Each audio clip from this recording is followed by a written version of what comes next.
Mga revelasyon sa mystery drama series abangan sa huling linggo ng Royal Blood. Tunghayan sa report. Marami ang nagulat nang i-reveal si Margaret Royales bilang killer ni Gustavo Royales sa The Royal Blood. Trending ang breathtaking scene ni Rian Ramos sa bubungan ng kanilang bahay.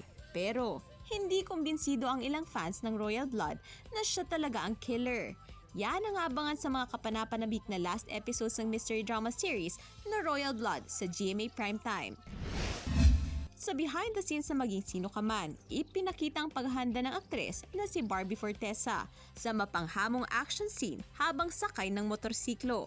Sa eksena, mahuhulog sa ilog si Monique, ang karakter ni Barbie, matapos habulin ng kalaban. Kita rin kung paano mag-internalize si Barbie habang binubuhusan ng tubig. At pag-roll ng kamera, intense agad ang aktingan habang gumagapang siya paahon sa ilog. Tiyak naman daw na mas aabangan pa ang mga eksena sa Maging Sino Ka Man, 8 p.m. pagkatapos ng 24 oras. Gab De Luna para sa Mornings with GMA Regional TV.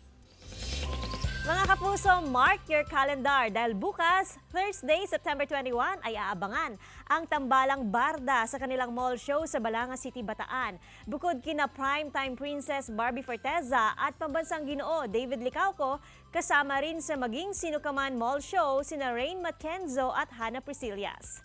Kaya sa mga taga-Bataan at karating probinsya, magkita-kita tayo bukas sa Vista Mall sa Balanga City, Bataan.